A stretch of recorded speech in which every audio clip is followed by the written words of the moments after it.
Assalamualaikum warahmatullahi wabarakatuh. Apa kabar Anda, warga Jawa Timur? Podcast DPRD Provinsi Jawa Timur hadir kembali menyapa Anda. Tentunya untuk kali ini kita akan coba ngobrol dan juga berbincang bersama dengan tema optimalisasi Transjatim sebagai angkutan massal terintegrasi. Jadi memang sejak hadirnya Transjatim ini seperti menjadi sebuah kabar baik begitu ya, angin segar yang disambut oleh seluruh warga Jawa Timur. Tapi bagaimanakah ini bisa menjadi sebuah transportasi massal yang terintegrasi dan tentunya bisa memiliki progres yang jauh lebih baik. Ini tentunya akan kita obrolkan bersama dengan tamu kita di hari ini. Beliau yang merupakan Ketua Komisi D DPRD Provinsi Jawa Timur, Bapak Abdul Halim. Apa kabar? Alhamdulillah baik, Mbak Eli. Wah, kita jalan-jalan dulu hari ini Pak Halim.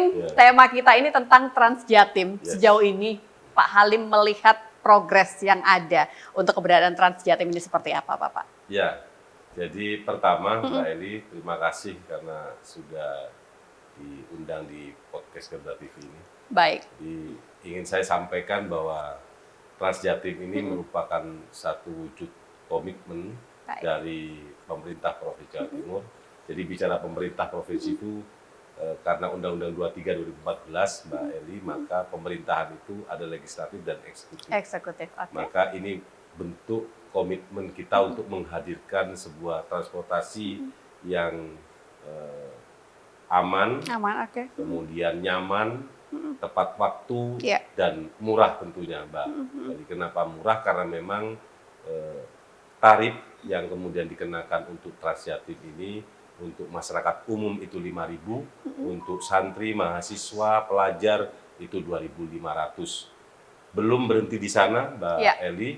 Jadi ada tambahan lagi bahwa ketika dari satu koridor ke koridor yang lain tidak sampai waktunya 2 jam itu dikenakan gratis. Misal dari Bangkalan ke Surabaya, terus kemudian mau lanjut ke Gresik atau mau lanjut ke Mojokerto dan waktunya misalnya 2 jam kurang 5 menit, kurang 10 menit, tapi itu langsung bisa masuk ke koridor yang berikutnya, itu gratis, Mbak. Oke, ini sebenarnya boleh dikatakan sebuah komitmen dari pemerintah Provinsi Jawa Timur juga begitu ya Pak Halim. Tapi sejauh ini Bapak dari evaluasi Pak Halim, apakah sudah cukup menjawab kebutuhan warga Jatim akan transportasi massal ini Bapak? Ya, untuk saat sekarang ini memang belum ya, karena kita tahu bahwa luas Provinsi Jawa Timur itu terdiri dari 38 kabupaten kota dan ada satu pulau yang ada 4 kabupaten itu di Madura, sehingga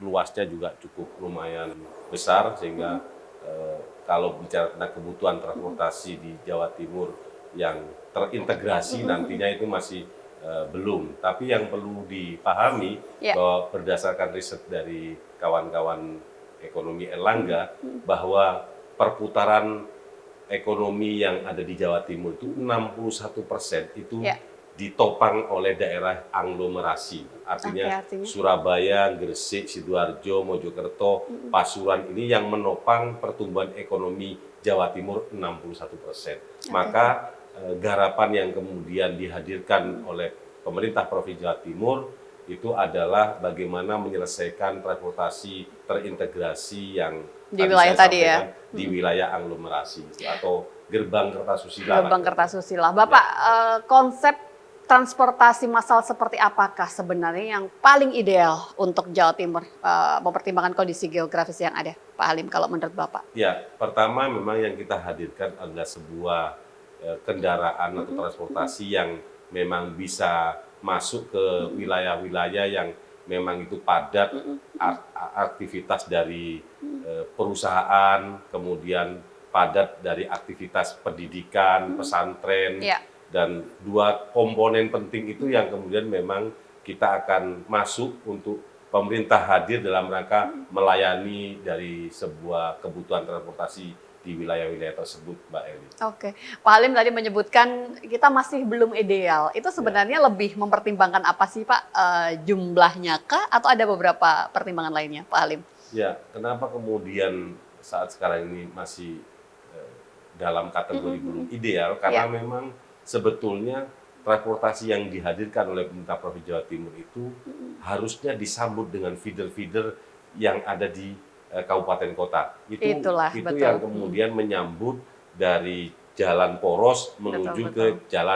jalan-jalan perumahan, jalan-jalan kampung-kampung, itu yang diharapkan. Tapi sampai hari ini memang karena kekuatan fiskal dari kabupaten kota itu juga harus dipahami itu sangat minim untuk menghadirkan feeder-feeder sebagai hub dari Transjatim ini masih belum ada, Mbak Eli. Transjatim ini sudah cukup menjangkau berapa, Pak, dari persentase wilayah di Jawa Timur? Ya. Pak Halim, gambarannya.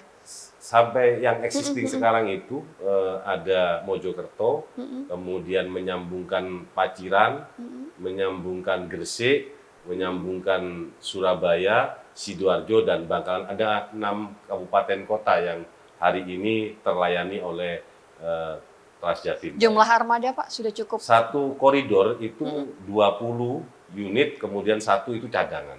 Jadi kenapa kemudian tepat waktu itu menjadi salah satu faktor kehadiran Transjatim ini, karena memang pihak ketiga itu yang menyediakan layanan Transjatim itu betul-betul mempersiapkan ya kebutuhan lalu lalang dari koridor yang ada di sana itu betul-betul tepat waktu, Mbak Eli. Keberpihakan anggaran itu memang menjadi salah satu faktor ya kalau kita bicara transportasi massal. Tapi sampai dengan hari ini, Pak, sudah cukupkah kita memberikan alokasi yang lebih pada anggaran yang ada di Jawa Timur untuk bisa lebih mengembangkan transportasi massal itu sendiri, Pak Halim? Ya, memang kita lagi mengotak-ngatik persoalan fiskal yang ada di Provinsi Jawa Timur ya, mengingat bahwa daerah kita sangat luas. Hari Betul. ini yang kita alokasikan kan ini bersubsidi, Mbak. Makanya harganya murah. Segitu ya, betul. Ya, harganya murah. Itu hampir sekitar 287 miliar yang disiapkan dalam rangka untuk Transjatim 6 koridor ini. 6 koridor yang existing hari ini itu 6 koridor. Maka tentu kalau kemudian mau mengembangkan ke wilayah-wilayah yang lain yang rencananya ke depan itu pasti akan berkembang. Selain itu juga menjadi nawacita dari Ibu Gubernur Provinsi Jawa Timur menghadirkan transportasi yang terintegrasi, yang murah, aman, nyaman, tepat waktu.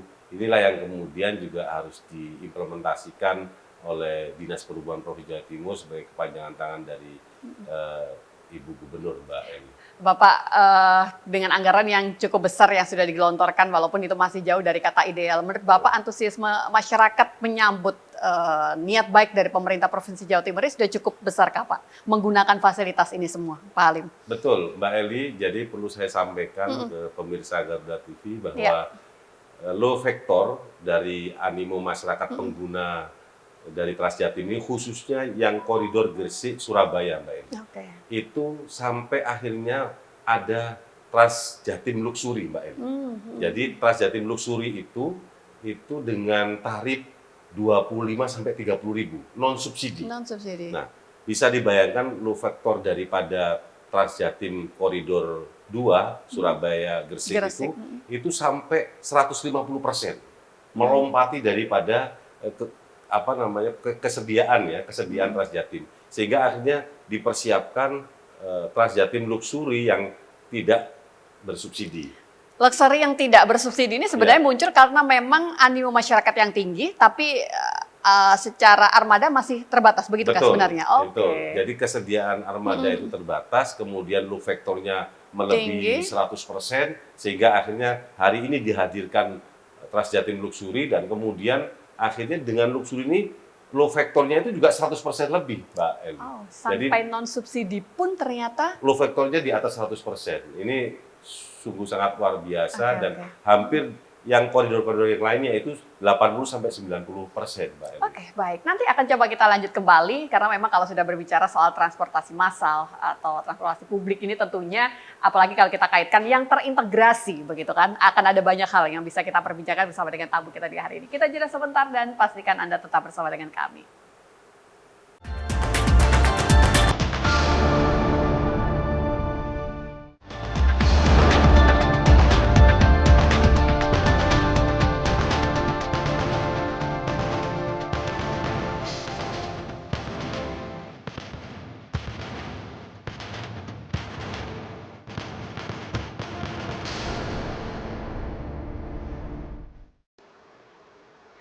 ketika antusiasme atau juga mungkin animo masyarakat cukup tinggi menyambut hadirnya transportasi massal ini, Pak Halim. Berarti yang menjadi pertanyaan saya berikutnya, jelas ini adalah kebutuhan publik, begitu ya Pak ya. Ya. Masyarakat butuh sebuah tawaran untuk transportasi yang bisa mengakomodir kebutuhan mereka, Ya. Pak Halim. Ya.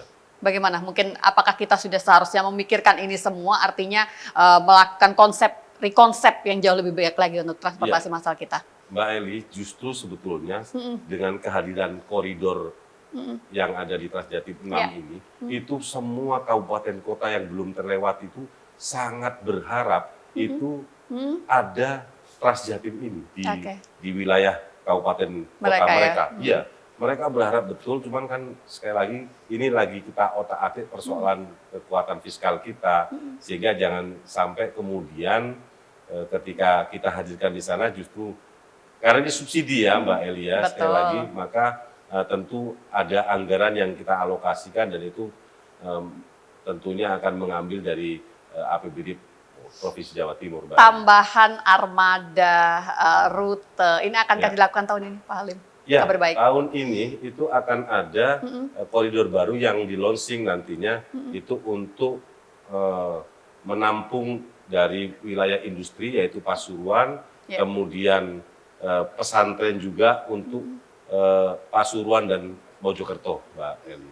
Ini dalam rangka itu koridor yang akan di launching di tahun ini. Kemudian yang kedua juga insya Allah mohon dukungannya, mohon doanya bahwa nanti koridor 1 di wilayah Malang Raya itu akan hadir Mbak Eli karena Malang ini akan rencananya berdasarkan feasibility study-nya Dinas Perhubungan itu akan ada 3 koridor yang akan di launching di Kota Malang. Tapi di tahun ini ada 2 koridor Pasuruan Mojokerto dan Malang di daerah Batu yang akan pertama di launching koridornya Mbak Eli. Masyarakat itu memanfaatkan ini lebih pada untuk berwisata atau beraktivitas dalam sehari-hari Pak, untuk bekerja, sekolah begitu. Karena saya melihat tadi Malang, berarti kan lebih identik dengan kota wisata. Bagaimana Pak Halim? Sebetulnya segmentasi yang kemudian diambil itu hampir semuanya dalam rangka untuk mengakomodir kebutuhan masyarakat dalam urusan transportasi ya. Jadi kalau di Malang memang segmentasinya itu adalah wisata, apalagi ini sebagaimana tadi saya sampaikan Mbak Eli bahwa di Malang ini akan ada 3 koridor. 3 koridor. Nah, koridor yang kemudian melayani rute di wilayah Batu Kota Malang ini tentunya ada 2 segmennya, segmen wisata dan segmen pelajar. Karena juga apapun Kota Malang merupakan kota pelajar yang ada di Jawa Timur. Oke, Bapak, kata kunci dari diskusi kita hari ini adalah terintegrasi. Jadi bagaimana transportasi massal tadi bisa saling terintegrasi begitu. Seperti apa Pak hambatan atau juga tantangan ke depan untuk bisa mewujudkan itu semua Pak Halim? Ya, pertama yang kemudian harus diselesaikan itu adalah persoalan-persoalan sosial yang akan timbul Mbak Eli. Seperti apa itu Pak? Jadi ketika misalnya di rute itu sudah existing angkutan yang lama, yang konvensional, maka mereka harus diajak duduk bersama. Kemudian pemerintah kotanya juga diajak duduk bersama. Lalu kemudian masyarakat yang dilewati jalur itu juga harus diajak duduk bersama untuk bagaimana kemudian jalannya Transjatim di koridor itu bisa berjalan dengan baik, berjalan dengan aman, dan sesuai dengan harapan masyarakat yang ada di wilayah sana. Selain itu? Dan hampir semuanya itu yang menyelesaikan, karena kita ini kan konsepnya by the service ya. Artinya pemerintah itu membeli operasionalnya, sementara yang menyiapkan itu adalah pihak ketiga. Sehingga kebutuhan, misalnya kayak di Bangkalan Surabaya itu namanya Cakraningrat gitu, disesuaikan dengan lokal wisdom, betul. Mungkin di Kota Malang juga akan demikian. Jadi tetap mengakomodasi daripada kearifan lokal yang ada di daerah tersebut, Mbak Eli. Syarat utama untuk bisa memiliki transportasi massal yang terintegrasi itu berarti apa kata kuncinya, Pak Halim? Ya, saya kira memang feeder tadi. Ya, feeder yang menjadi hub bagi jalan poros untuk masuk ke jalan-jalan perumahan, jalan-jalan kampung, terus masuk ke wilayah area-area sekolahan, misalnya peribadahan, ini juga menjadi hal yang penting Urgent, untuk ya. mendukung bagaimana transportasi bisa terintegrasi. Oke, kalau memang itu tadi Bapak menyebutkan ada yang menjadi bagian dari pemerintah kabupaten kota masing-masing, begitu Ya, kan? Jatim betul. sudah menyediakan Transjatim. Berarti respon apa yang harusnya ditunjukkan kabupaten kota lainnya di Jawa Timur, Pak? Iya, kembali bahwa kemudian kita ketika koordinasi dengan pemerintah daerah kabupaten kota di Jawa Timur, Iya. itu salah satu yang kita dorong bahwa kabupaten kota itu harus menyiapkan feeder-feeder Oke, sebagaimana di kota Surabaya, Surabaya, itu. betul. Jadi ada feeder yang dipersiapkan untuk masuk ke kampung-kampung, untuk masuk di perumahan-perumahan. Jadi jalan poros yang memang milik pemerintah provinsi itu memang disiapkan oleh pemerintah provinsi, kemudian jalan yang kota kabupaten itu memang selayaknya untuk disiapkan oleh kabupaten kota, Mbak. Dan yang Pak Halim lihat belum semua ya Pak ya, kabupaten kota di Jawa Timur itu punya sistem transportasi yang terintegrasi. Di Jawa Timur hanya Surabaya, Mbak Eli. Itu pun sebenarnya Surabaya sendiri juga masih sedang berbenah untuk Sedang bisa berbenah, ya. untuk bisa terus menyesuaikan begitu kan. Berarti selama Ya. ini masyarakat yang memanfaatkan itu tetap mengupayakan sendiri ya Pak ya. Artinya dengan apa yang harusnya tergantikan oleh feeder tadi semua masih menjadi tanggungan dari masyarakat sendiri. Ya, kebanyakan kan masyarakat menggunakan roda 2 ya sekarang ini. Oke. Mbak. Jadi transportasi umum yang kemudian dihadirkan oleh pemerintah kabupaten kota itu masih belum bisa menggantikan pola pikir masyarakat yang hari ini dengan cepatnya, dengan mudahnya mendapatkan kendaraan roda 2, padahal kalau bicara tentang keselamatan 78% berdasarkan data dari Direktorat Lantas Polda Jatim itu kecelakaan itu diakibatkan oleh kelalaian kendaraan roda 2, Mbak Eli. Oke. Dan tentunya itu akan bisa beralih begitu kan ketika kita memiliki sebuah konsep yang jelas Ya. akan transportasi massal itu Betul. sendiri begitu ya. Betul. Pak Halim, dari tadi sebenarnya yang kita obrolin itu adalah saya membayangkan wilayah-wilayah perkotaan begitu kan. Sebenarnya secara geografis kalau kita bicara soal Jawa Timur itu ada beberapa daerah terpencil yang masih jauh-jauh dari sentuhan itu semua Ya, begitu lah. ya. Oke, kita masih jauh memikirkan itu, tapi setidaknya adakah sebuah konsep yang itu harusnya sudah mulai dipikirkan Pak oleh pemerintah terkait untuk bisa yaitu tadi dapatlah mereka sedikit-sedikit akan transportasi itu sendiri, Pak Halim.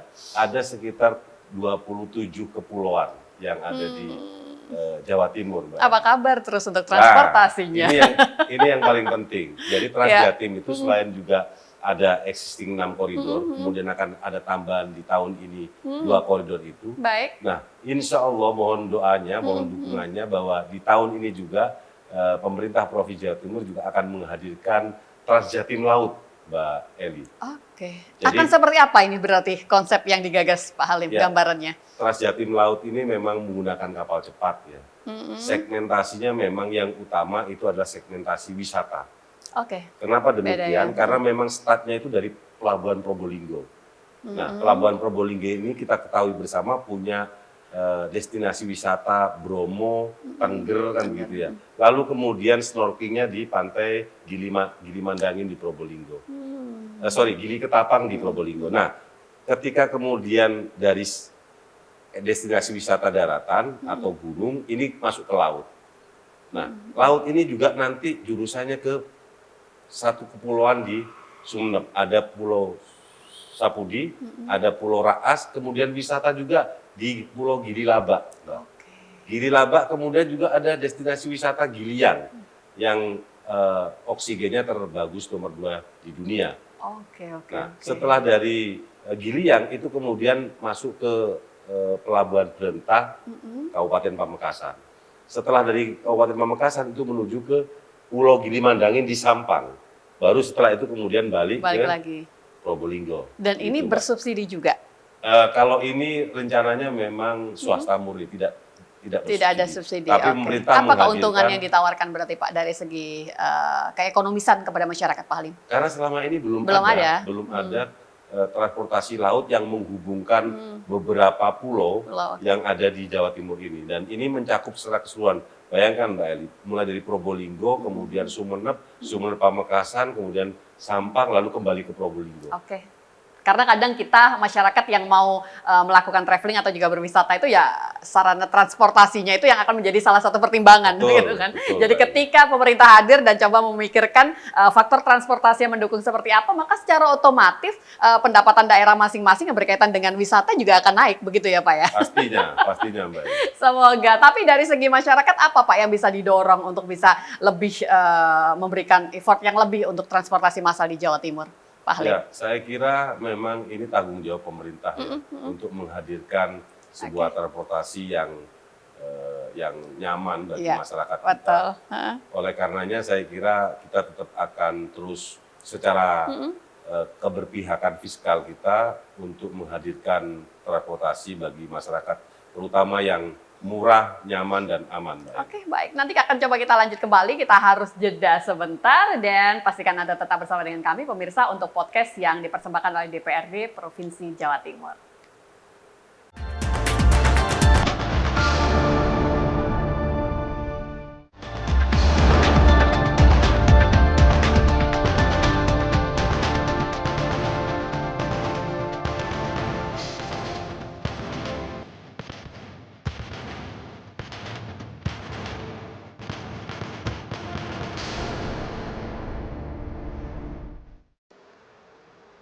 Kalau bersama dengan Ketua Komisi D DPRD Provinsi Jawa Timur ini, rasanya saya nggak akan puas begitu ya, hanya berbicara apa yang sudah dilakukan untuk sekarang ini. Saya pengennya juga tahu begitu kan, apa sih bentuk inovasi ke depannya. Kita bicara 5-10 tahun mendatang Pak, jadi kalau untuk Trans Jatim ini akan seperti apa inovasi-inovasi yang harusnya dilakukan Pak Halim?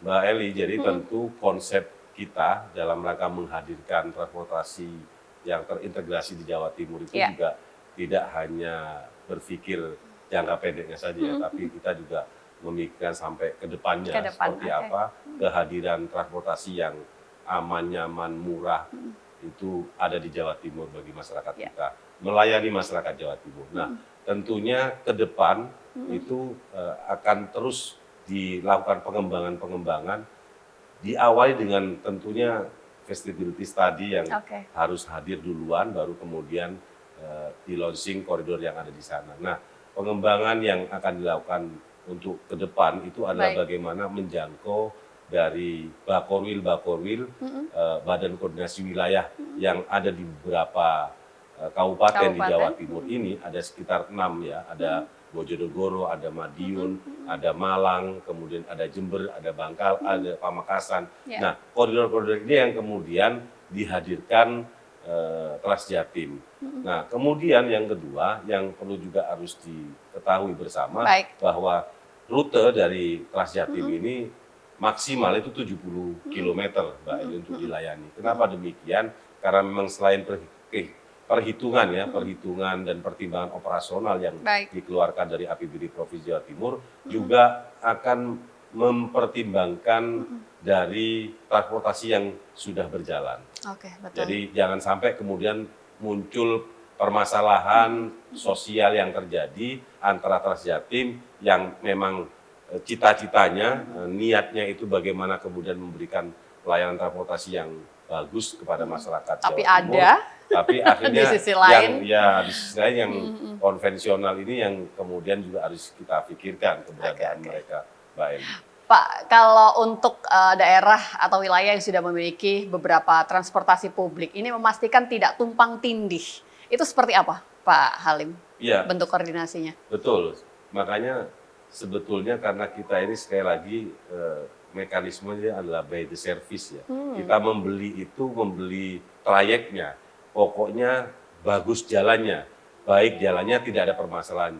Jadi semua persoalan yang kemudian memang akan timbul itu harus dimitigasi oleh pemerintah Provinsi Jawa Timur, dalam ini Disub, dengan calon-calon operator yang menjalankan itu, Mbak Eli. Sehingga ketika kemudian ini sudah launching, sudah beroperasi, itu tidak akan ada timbul kendala-kendala yang dihadapi oleh Trans Jatim ini, Mbak Eli. Konsep yang digagas itu sebenarnya sudah sekaligus menjawab desain untuk bisa mengurai kemacetan juga nggak sih Pak?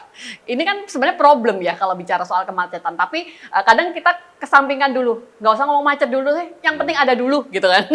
Ya, Bagaimana Pak Halim? Mbak Eli, selain memang kecelakaan lalu lintas itu Betul. diakibatkan karena Roda dua tadi ya, juga sebetulnya roda dua ini sumbangsih yang lebih. iya, memberikan dampak terhadap kemacetan lalu lintas. Justru Iya. sekarang ini ketika kehadiran Trans Jatim ini betul-betul nanti sampai di wilayah seluruh Jawa Timur, ini pasti akan mengurai dari kemacetan yang ada di beberapa simpul-simpul kabupaten kota itu, Mbak Eli. Oke. Maka saya kira sekarang ini kita dorong. Lagi-lagi kenapa kemudian animo pemerintah kabupaten kota akan kehadiran Trans Jatim ini betul-betul mereka harapkan. Karena tadi itu, Mbak Eli, ini kan transportasi yang memang murah, aman begitu, karena nyaman dan penggunaan pembiayanya juga bisa menggunakan cash maupun dengan elektronik money ya. Artinya memudahkan masyarakat dalam rangka untuk menggunakan transportasi Trans Jatim ini. Trans Jatim itu sedikit teknis Pak, Ya. mungkin Pak Halim bisa menjelaskan. Untuk operate-nya itu sudah benar-benar full online atau gimana ya Pak? Kita bisa tahu rutenya mana saja, termasuk lokasi unitnya itu, Ya. atau masih manual semua Pak Full Halim? online memang, Mbak Eli. Oke.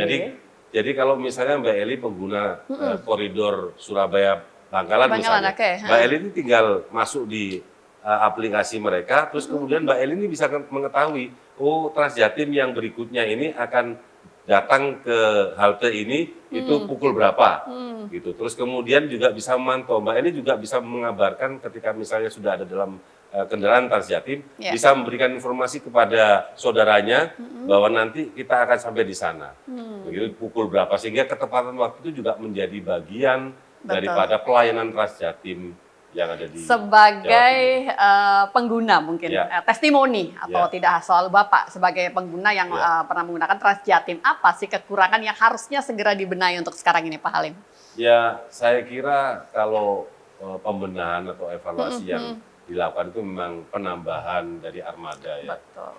Karena sekali lagi bahwa ketika jumlah armada itu semakin banyak, maka ketepatan waktu yang betul-betul diharapkan oleh masyarakat kita. Masyarakat kita ini kan khususnya pengguna kendaraan roda 2 itu menganggap bahwa moda transportasi yang paling efektif dalam rangka untuk menjangkau tujuannya itu adalah sekarang ini masih roda 2. Maka kalau kemudian Trans Jatim itu mau merubah mindset masyarakat Jawa Timur pengguna kendaraan roda 2 menggunakan Trans Jatim ini, satu hal yang paling utama adalah bagaimana ketepatan waktu itu bisa dijaga oleh Trans Jatim. Nah, ini untuk kabupaten kota yang mungkin masih tengah berbenah menata begitu ya, transportasi massalnya yang ada di kabupaten kota masing-masing. Apa sih pesan yang tentunya harusnya mulai dipikirkan Pak agar ya itu tadi saling benar-benar terkoneksikan dan juga terintegrasi transportasinya Pak Halim? Ya, harapan saya bagi pemerintah kabupaten kota tentunya bahwa sebelum kemudian berharap Trans Jatim itu hadir di kabupaten kota masing-masing, itu pemerintah kabupaten kota juga harus menyiapkan feeder-feeder yang menjadi penyambung daripada Trans Jatim sampai masuk ke wilayah-wilayah yang paling terkecil.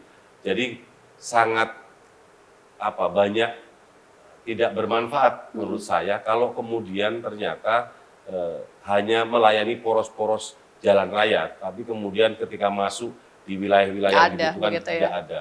Ini yang kemudian betul-betul harus dipersiapkan. Kedua, menurut saya bahwa Trans Jatim ini juga menyiapkan halte-halte di spot-spot yang juga dikoordinasikan dengan pemerintah kabupaten kota, dengan masyarakat, sehingga kemudian di wilayah-wilayah itu menurut saya juga dipersiapkan tempat-tempat untuk parkir, Mbak. Oh, oke. Tempat-tempat untuk parkir. Jadi Pengganti feeder sebelum pengganti ada ya. feeder, kalau belum Betul, ada, betul. maka misalnya akan ada masyarakat yang menggunakan sepeda motor, misalnya roda 2, Semacam maka bisa parkir diparkir umum. ke sana, terus kemudian silakan menggunakan Trans Jatim itu. Oke. Jadi ada dua hal itu yang menurut saya ingin saya sampaikan kepada pemerintah kabupaten kota. Secara infrastruktur, jalan kita itu cukup mendukung nggak sih Pak artinya? Sampai hari ini hasil rapat kerja kami dengan Dinas Bina Marga Provinsi Jawa Timur, kemantapan jalan kita ini 76%, Mbak Eli. Itu diartikan bagaimana kalau 76? Itu sudah sangat layak lah. kalau 76% itu. Bagaimana ketika di luar sana banyak masyarakat di Jawa Timur yang masih mengeluhkan, wah jalan kita nih harus segala butuh pembenahan. Apa tanggapan Pak Halim? Itu panjang penjelasannya. Mbak. Karena begini, ada jalan dalam kategori nasional, Nah, ada jalan itu dia. dalam kategori kabupaten. Ini yang kemudian tidak boleh tumpang tindih. Oke, baik. Karena kewenangannya juga berbeda, Mbak. Oke, sepakat. Kewenangan jalan provinsi itu tidak bisa masuk ke kabupaten, pun demikian tidak masuk ke pusat. Oke, kalau gitu kita harus buka episode yang berbeda, Betul. begitu ya, untuk bisa membahas itu semua. Ya. Kali ini Pak Halim, monggo bisa diberikan closing statement-nya untuk tema kita di hari ini. Dipersilakan, Pak. Bagi masyarakat Jawa Timur, khususnya pemirsa Garuda TV, Baik.